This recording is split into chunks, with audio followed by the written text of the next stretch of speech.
Ooh, nearly legs. Oh, good job. I was hit by a distracted driver. I was in a coma for 10 days, ICU for 3 weeks. At Trade Depot in Onehunga, and I was in the car park and a forklift backed into me. Elbow was in 1,000 pieces. This humerus bone was sticking out my arm. Both legs were amputated. New Zealanders who all suffered life-changing incidents, but they don't want your sympathy. They want to get on with life. But there's a problem. You have to battle, you have to argue, you have to fight.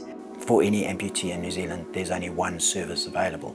And so there is no choice. You are locked into one provider. That provider is Peke Waihanga, or the Artificial Limb Service, a government entity funded by ACC.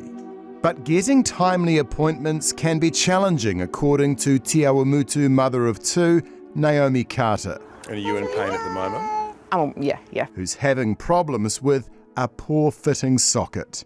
Very hard to get appointments, very hard to get anyone to reply to you. So emails, phone calls often don't reply. My standard response is, oh yeah, we'll get back to you. Then I call up again. Oh yeah, we'll let you know by the end of the week. Well, you told me that last week. Oh no, we'll let you know. Nothing. She drives to the Tauranga Limb Service clinic saying she won't go back to the Hamilton branch despite it being much closer to home. I would regularly leave in tears, and tears not because you're disappointed or you're sad that you're an amputee, tears out of pure frustration for being there for the entire day, taking the day off work, being there for the entire day and getting nowhere, or being told things like... Getting nowhere in what sense? Like you'd leave us in the same position that you started in. So ACC funded me a blade. I can't wear that at all, and I haven't worn it for probably a year, because the socket doesn't fit. The socket's way too big, so it spins on my leg. So I can't use this very expensive piece of equipment that ACC funded for me, and which I would love to be using. Instead, it sits in the corner of my room collecting dust. Sean Gray is the CEO of the Artificial Limb Service. First of all, are you guys short-staffed at the moment? No, we've got full capacity and staff around the country. So what is the wait time at the moment for patients? So we don't actually have wait lists. We have time to appointment. And so on average around the country, we're around about 6-7 days for a standard appointment. And if there's urgent needs, we can generally triage that within 1 working day. Although Carter says she's never landed a booking that quick, even an urgent one. Never been my experience. I have a pretty good prosthetist at the moment. She's pretty great in Tauranga, but even her, I would still never get in that fast. Even when my stump's ripped up and bleeding, I would not get in that fast. Christchurch woman Jackie Winterbourne experienced similar frustrations. I found there were delays. The reason, I guess, that I started to question things was that I was in pain. I was unable to walk. I had a limb that wasn't fitting. I had a limb that was causing skin breakdown. I still had blisters. And that affected my mobility, but it also affected my mental health. So psychologically, it was difficult and damaging for you? Oh, yeah, without a doubt. She then ventured overseas to see a specialist in Melbourne. It was identified probably within the first 5 minutes of me being there that the alignment of my socket was ill-fitting. Should you have had to have gone to Australia to get that advice and a fix? No. And the foot that I've got on now is one that we investigated in Singapore. Now, these options hadn't been put to us in New Zealand. I've never had a period like it where I've been able to walk, and it's been really, really good. She says a breakthrough came when she sought the advice of Lizzie Carey, who works independent of the national provider. In finding Lizzie and having a second opinion, she's changed my life. At the end of last year, I couldn't walk 10 minutes without being in excruciating pain. And now, with a correct fitting socket and good alignment, I'm walking 8 Ks regularly. But here's the second problem. ACC has agreed to fund her appointments with Carey, but she says it took sustained and lengthy negotiations to get that approval. Huge amount of effort, and right up to the top of ACC. However, Carter's request for funded appointments separate to the national provider was rejected. Yes, I've been struggling with ACC with that for about 5 or 6 months now. Initially, they sort of said maybe, and then it was just no. ACC told the Herald Carter's request was declined because the artificial leg she has is under warranty to the national provider.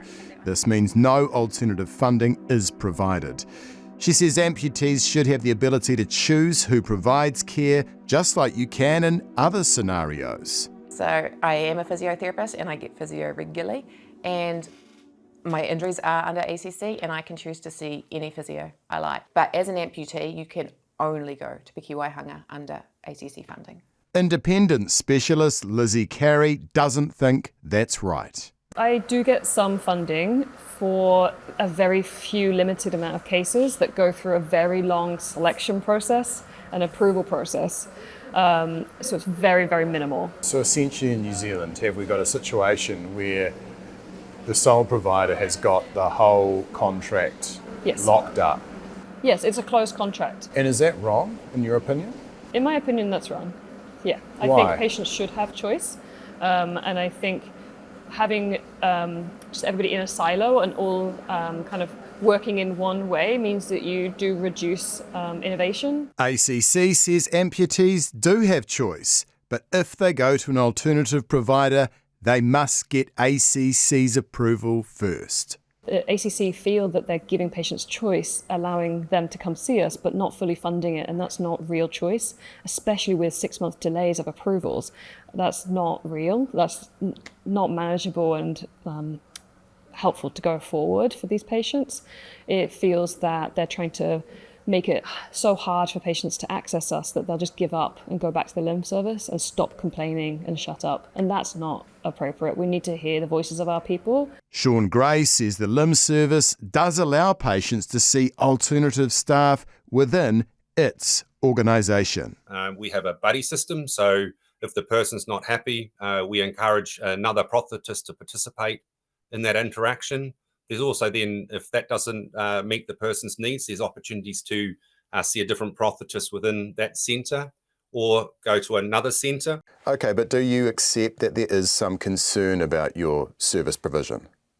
I believe that our organisation has an incredibly high satisfaction rating. You know, we take what we do very seriously, but you know, you can't please everybody all of the time. In the past year, he says the service has received 19 formal complaints from amputees. Ultimately, that must mean there is some areas you need to improve. Absolutely. And, you know, we welcome complaints. Do you act on complaints? Absolutely. I personally are happy for amputees to reach out to me directly. And the person that I am seeing is An expert in this. is experienced in this. I mean, she made these legs.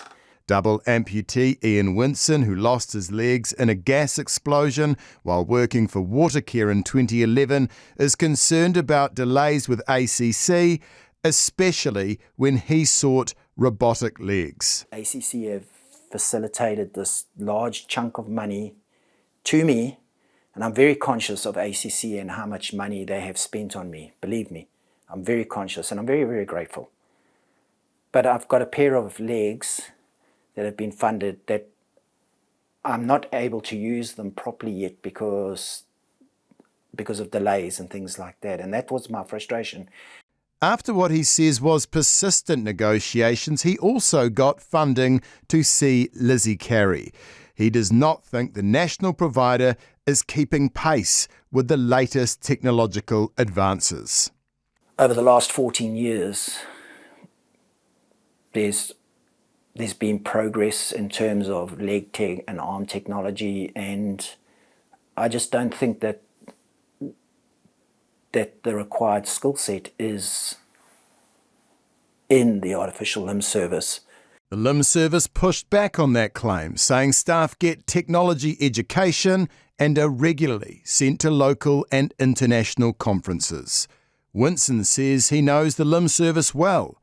He currently works for them on a casual basis. Are you concerned that by speaking to me and raising these concerns, it will cause issues for you? No, not at all.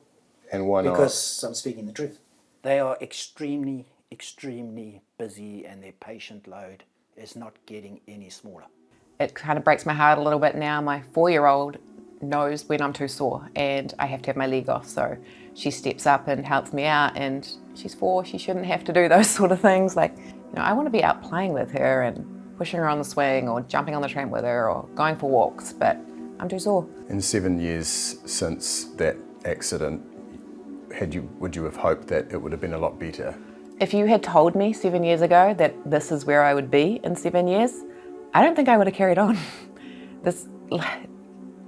It's shocking. There's no word for it. It's so disappointing, and it just makes you want to cry and give up.